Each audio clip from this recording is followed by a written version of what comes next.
Thank you for joining us for another part in a series of educational sessions featuring ideas on pricing and profitability for custom frame shops, sponsored by the TrueView Glazing Company. I'm Ken Baur. I've been teaching seminars and writing articles since the mid 1990s about the processes and business practices that helped me grow my custom framing company. Around 2008, I began consulting full time for custom frame shops and helping them grow their businesses. Now I'm partnering with the TrueView Company to help bring you a series of webinars designed to help you improve pricing and profitability. The performance of your shop is dependent on a few basic numbers that indicate how well you're doing. Many small businesses fail to monitor them throughout the year and instead rely on their accountants to interpret performance. However, feedback from your accountant several months after the fiscal year has ended is worth very little, since you have missed the opportunity to correct performance when it's still possible to impact your profitability. By monitoring a few key numbers each month, you will be in position to improve your company's performance when it matters. Today, we're going to be looking at the following areas and key numbers that they offer. First, the profit and loss statement and key areas such as sales, cost of goods, gross profit, operating expenses, and net profit. Then we'll look at a couple of key industry specific areas that can help you improve profits, like average sale, closure rates, and reasons for missed sales. Finally, I'll offer you some easy to use tools to help monitor these areas. The P&L or operating statement is a great recap on how your company is performing. The best way to use this report is by creating a budget for each month based on last year's performance and changing anything that you believe will be different in the upcoming year. For example, your business might have been closed for COVID reasons in 2020. When budgeting 2021, you'd want to reflect being open again in those months, hopefully. Let's look at these key areas of a profit and loss statement and see what they mean for your business. Everyone knows what sales numbers represent, but a few things to remember when budgeting and recording sales are important. First, record only net sales. Do not include sales tax in your revenue, since you don't get to keep that money. Also, many shops sell items that are not considered part of custom framing. If possible, you should record non-custom sales separately from custom sales. This is because non-custom sales often have a much different impact on profits than do custom sales, something we will see as we look at how profit is calculated. Here, in our example of how sales might appear on your profit and loss statement, we can see that custom sales of $250,000 represents 91% of the total $275,000 this company had in sales, while $25,000 represents non-custom sales, accounting for the remaining 9% of total sales. The second key number to be aware of when monitoring your profit and loss statement is cost of goods. This is the amount that you have spent on materials needed to make your projects. Basically, it's the amount you have paid your vendors. Again, just like when recording net sales, it's best to separate what you spend on items sold as merchandise or non-custom items from the dollars you have spent to buy custom framing materials. You might also decide to break down your vendor purchases to separate the freight you are paying from the actual materials. These freight costs for vendors who don't deliver is skyrocketing. Knowing what percent of your cost of goods is being spent on getting those goods to your door will help you eliminate vendors with high shipping costs and the ones that are dramatically reducing your profits. Here in our example, the amount this company spent on materials to build custom framing projects was $62,500. We also see that this amount is 25% of custom sales. In addition, this company recorded the dollars they spent on non-custom products separately from custom purchases, and we can see here that non-custom purchases were 45% of non-custom sales.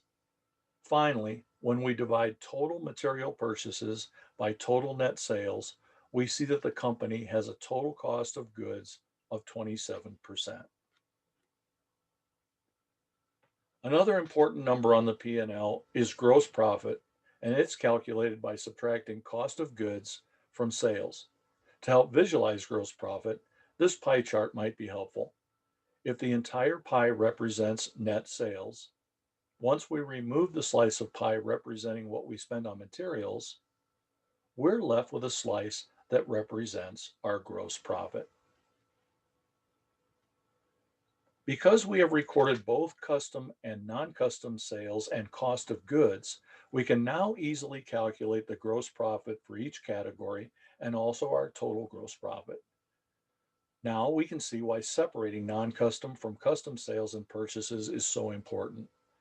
Non-custom sales normally have a much higher cost of goods and therefore a much lower gross profit than do custom sales. By separating them, you can see exactly what gross profit is being produced on your custom sales, your non-custom sales, and your total business. Gross margin is a term that you hear very often in business. Simply put, gross margin is just the percentage that gross profit dollars represent to net sales. Here in our example, the gross profit on custom sales is $187,500, which is calculated by subtracting the cost of goods for custom products of $62,500 from net sales of custom products of $250,000. The non-custom gross profit of $13,750 was also calculated by subtracting $11,250 from non-custom sales of $25,000. Finally, our example shows that this company has an overall gross profit of $201,250 arrived at by subtracting total cost of goods of $73,750 from total net sales of $275,000. Here in our example, the gross margin for custom sales is 75%, and the gross margin for non-custom sales is 55%, resulting in an overall gross margin of 73%. Gross profit is directly impacted by your pricing. The more you mark up your materials, the higher your gross profit will be. But you must also remember that any discounting you do has a negative impact on your gross profit. If you know your company must offer discounts, you need to set your markups higher on materials to offset those discounts.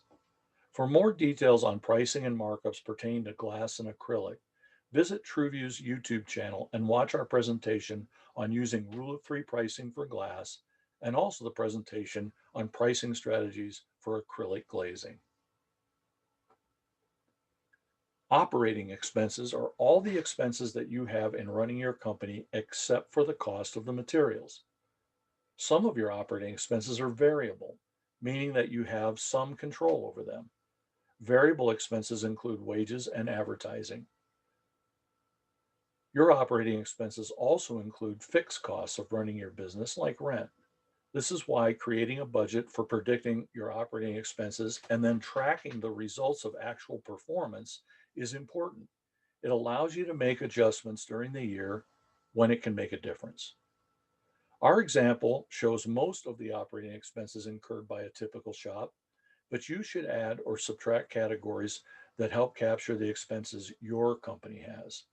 In this example, we see that total operating expenses of $172,800 represent 62.8% of net sales. We can also see what percent each expense represents to total net sales. Shop owners often ask how much they should be spending on certain categories, and although I've learned a lot about what helps make a company profitable, the key thing to remember is that your total operating expenses must be less than your gross profit. Let's see why. The final number to know on your P&L is your net profit, and it's calculated by subtracting your total operating expenses from your gross profit. In our pie chart example, the entire pie represents a company's net sales. Once we remove the cost of goods and the total operating expenses, we are left with net profit. You will want to see a positive net profit number. If it's negative or very low, you might need to make some adjustments so that you have enough cash to meet your business expenses. In our example, net profit is $28,450. This represents a healthy 10% of net sales. If your net profit is very low, is a very low number or negative, you will probably experience difficulty maintaining enough money in your bank account to cover your operating expenses. There are several ways to create a higher net profit. First, you can improve your gross profit by reducing discounts or raising your prices. Significant cash flow can be achieved by just minor increases in your pricing, which will raise your net profit. Another way to improve net profit is to reduce some of your variable expenses. Salaries, marketing, utilities, travel are all things that can be analyzed to see if they can be reduced. A goal for most shops is to budget a net profit equal to or greater than 10% of sales. Doing this will help you build a healthy company with adequate cash reserves. Creating a budget in advance of starting a new year allows you to see if a net profit is likely for your company in the upcoming year. Adjusting net sales and expenses from the prior year to more accurately reflect changes in the upcoming 12 months is vital in maintaining company profits. If you use QuickBooks, you can easily create a budget for the upcoming year for each month based on the actual results of the current year. If you don't have QuickBooks, ask for my free budget planning tool. Every small business has a profit and loss statement, and we've just seen why it is so important to understand and monitor it and to help you keep on budget throughout the year.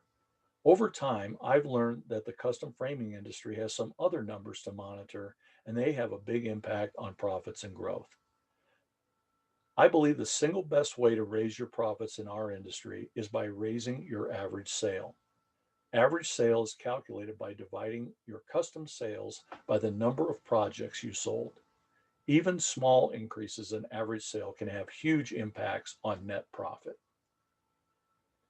For example, let's say that your custom framing sales were $250,000 last year. Let's also say that you produced 1,250 projects. If we divide the 250,000 in sales by the 1,250 projects, we get an average sale of $200. Now look at what happens if you increase your average sale by just $25 over the course of the next year. Those 1,250 projects have an average price of $225 instead of 200. If we multiply the 1,250 by the new average price of $225, we increase our sales to $281,250 without doing any extra projects. This is an automatic sales increase of over $31,000 without doing any additional work or spending any extra on labor to produce that work. Growing average sale is best achieved by improving the designs we show customers. The better your designs, the more customers will respond to purchasing a better project.